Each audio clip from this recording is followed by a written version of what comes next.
Well, good morning. Welcome to another episode of Papa's Workshops. These are for Adam, Brady, Luke, and Brenna. But before we get started, we got to check in with my assistant.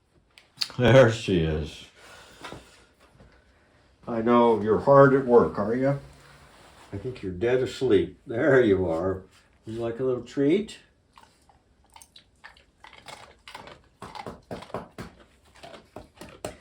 She's sleeping a lot more these days. But I know you got one eye open looking for the bad guys. Let's get to work. All right. Today's episode is going to be a little different. I'm still working on using up my scraps, making little things here. I've got made 2 more charcuterie boards. That's a total of 7 of these. These just need finish. And I tried making a 1-board bowl. If you search that on YouTube, you'll see all sorts of.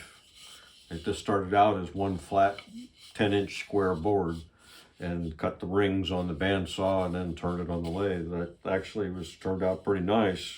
A good way to use up some scraps. And making a myriad of boxes. I got this one here. And I got 3 others that I just need to do the final sanding and put a finish on.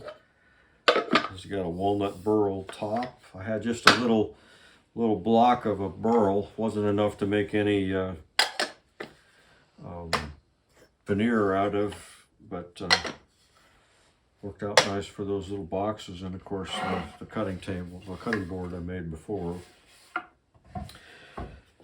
So we're not going to go into all of those. There's plenty of videos on YouTube for stuff like that. But I am going to show some of the other furniture pieces that I've completed before I started doing this on YouTube for the grandkids. So we'll go on a road trip, sort of. We'll go upstairs and take a look at something I made from 2019. All right, this is one of my favorite pieces. I built this in 2019, finished in October of 2019, in fact. And this was my first reproduction case piece.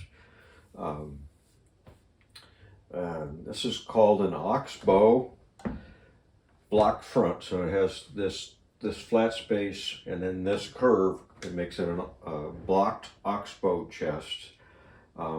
If the curve was the other way, went in and then out, that would be a serpentine. And I really liked the way the curves are in front, and of course the base and the top follow the same curves. This is made out of cherry. Original, of course, was made out of mahogany. And this is a Boston style chest. All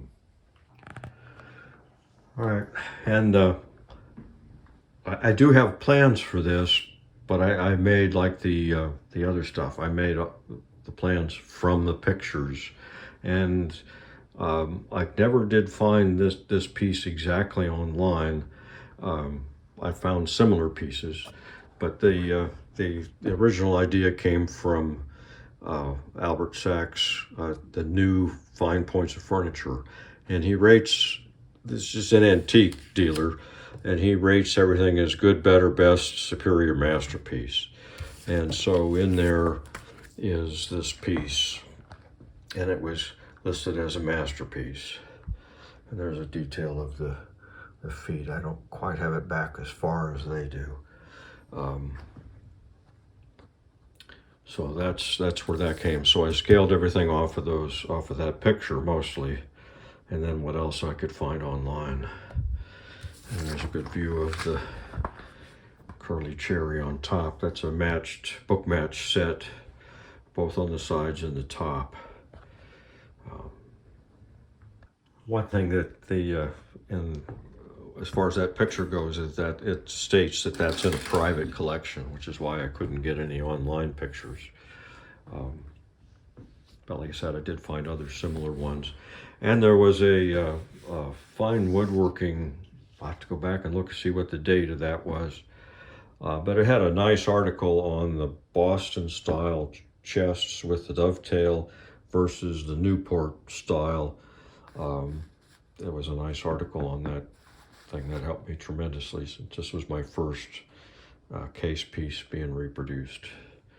So let's look at the back. All right, we've got the bottom drawer removed, and one of the differences between the Newport and the Boston is the top of the molding is the bottom of the case.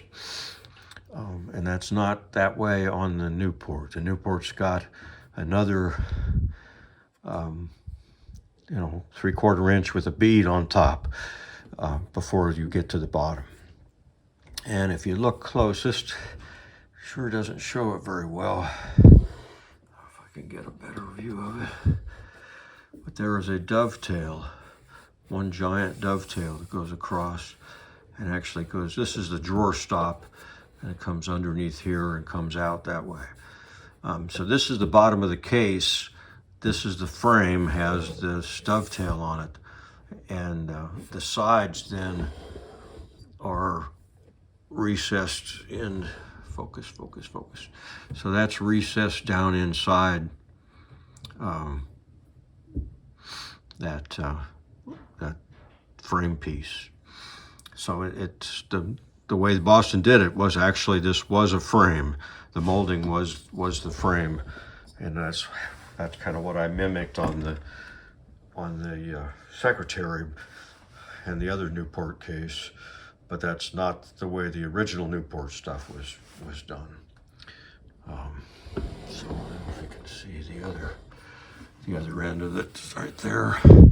And we got the drawer stops there so that the front of the drawer is always lined up correctly with the edge of the case, with the beads and such, rather than at the back of the drawer. Then as the drawer expanded and contract, or actually it's going to be the case that expands and contracts, it would change where that front is. So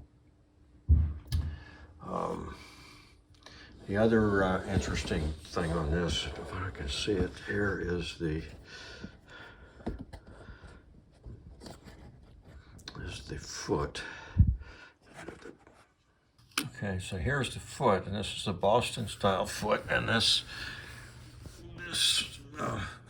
is raked back. And I don't know that I quite have it like the original. It needs to sweep back some more. But when you start with the 3-inch square, blank, and the talons are in the corners, well, there's no more corner over there. So I don't know if they started with a bigger blank or what. I just didn't quite get it right, I don't think, but it's close. And all four feet have that done.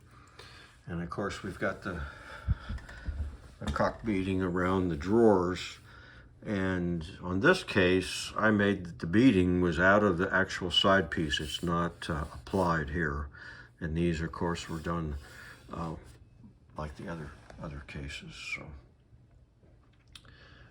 that's all part of the frame. See, it's not on the drawer. So let's look inside one of the drawers. All right, so here's the top drawer, and these are all done the same way. So it's shaped, it started out as a 8/4 blank, and it's shaped on both front and back. And then I put this little decoration on the drawers. I don't know what the original had, since I just went off of pictures. Let's see what else we got here. There's the dovetails. Let's look at the bottom of the drawer. Okay, so here's the bottom, and it's just, it's a 1/2 inch thick poplar. And of course it had to be shaped in the front to fit into the 1/4 inch slot. And then it's just nailed at the back so that it can expand and contract. The bottom can by itself. And then here's the inside. We've got the drawer stops again. Here's a view of the front, and if you look close at the grain, of course it shows up better in person than it does on the video, but the grain is going up like this, so it accentuates the curve. And to do that, you have to make sure, looking at the end grain of the 8/4 stock, that it's going from the lower front to the, and it goes up at an angle. This is looking at the end grain, goes up towards the back of the drawer, the top. So all 4 drawers, you got to make sure that they're all the same. See, so we end up with that same curve on all the drawers. If you just randomly pick stock, you're going to have the lines going in all different directions. I don't know, if it was flat sawn, it'd be really really different. So that's one little detail that, if you look at the originals, they were very much aware of how the grain was going to go. Of course, you know, the cost of wood, it's sometimes hard to get exactly what you're after, but yeah, this one worked out pretty well. I'm really pleased with this, the way this came out. And the hardware is from Ball & Ball, so it's Reproduction brass hardware. So here's showing the dovetail. Has to start right at the beginning of that, where the bead miter is. So that's one of the challenges of getting that done. That's a good view there. So that's one of the challenges of these cases. So here's the back, three pieces of poplar, shiplapped, and I got a little carried away with the nails, I think. Too many nails. These are reproduction nails, and so it's supposed to allow the wood to move. And then here's the inscription on the back. It just says it's a reproduction and where it came from. So that's about it. It was a fun piece. Really, it's one of those things that got me started doing this reproduction stuff. Oh, and here's how the top is held on with the Boston style chest. Got a sliding dovetail that goes almost to the front, and so the back, so the top is just slid on. That holds it down good, but allows it to move. It's only glued at the front. Actually, no, it moves with the case. So there we have it. We'll try to do some other pieces that I've made in the past while we get things figured out for the next project. Okay, that's it for this episode, a little short one. Thanks for watching, and be sure to subscribe if you enjoy these. Still trying to figure out my choices for the next project, but I still got some stuff I need to finish up here, and some shop projects, and finish these Christmas gifts. So it may be a while, but we'll do another couple on stuff I've made already here in the next week or two, and hopefully that'll whet your appetite for these reproductions. So enjoy your woodworking journey, and hopefully you make lots of sawdust. See you later.